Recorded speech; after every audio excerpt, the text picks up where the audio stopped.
Reflexology, created by the Centre of Excellence, narrated by Jane Branch.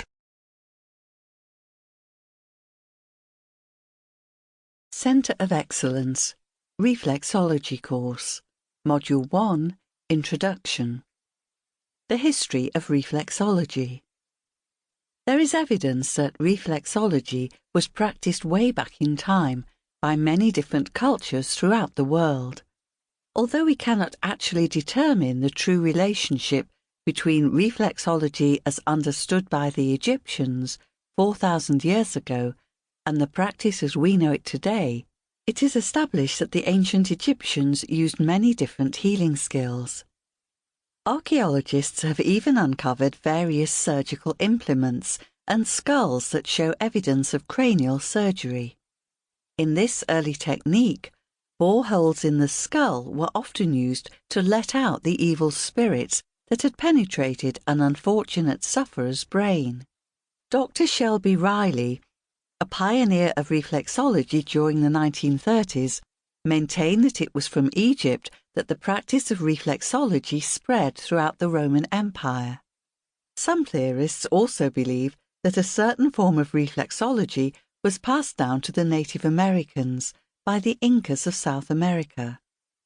The Cherokee people are certainly known to apply a type of pressure therapy to the feet, often using wooden probes to work on the reflex points in order to unblock energy pathways and restore balance in the body.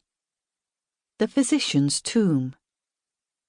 In a tomb at the huge burial ground at Saqqara, Egypt, there is a famous wall painting dating back to 2330 BC. The tomb is often referred to as the Physician's Tomb because the painting within depicts two figures giving what is clearly a form of reflexology to two patients. One practitioner is treating his patient's feet, while the other works on his patient's hands. According to the translation of the ancient hieroglyphs, a patient is saying, "Don't hurt me," while the practitioner replies, "I shall act so that you praise me." The painting shows the practitioner who is working on the feet sitting with his back to the patient. This position would have been used to avoid the insult of one person raising his feet to the face of another. The picture also shows both patients holding one hand under the armpit. It was thought that energy was released from the body during the session, and that placing one hand under the armpit would ensure that energy would go back into the body instead of being lost. Loss of vital energy was considered to cause a weakening of the system. The pyramidal symbol of energy. The representation of the pyramid as a channel of energy appears in many cultures. The ancient Egyptians always placed their dead within the structure of a pyramid in order of importance, with a king or queen at the top of the pyramid, other relatives further down, and the slaves and lowly workers at the very base. The classic church spire of Christianity is also essentially a pyramid, its shape encouraging an atmosphere of peace, calm and spirituality. Even witches are traditionally depicted in tall pyramidal hats, the better to catch energy for their craft and spells, and the shape is echoed exactly by the classroom dunce's cap, put on in an attempt to bring energy to a dull brain. Zonal pathways. Fitzgerald called his work zonal analgesia.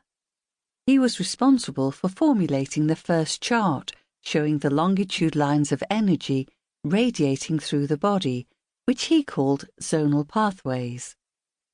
Dr. Fitzgerald went on to discover that the application of pressure on the zonal pathways via the feet, hands or other parts of the body not only relieved pain, but in the majority of cases also relieved the underlying cause as well.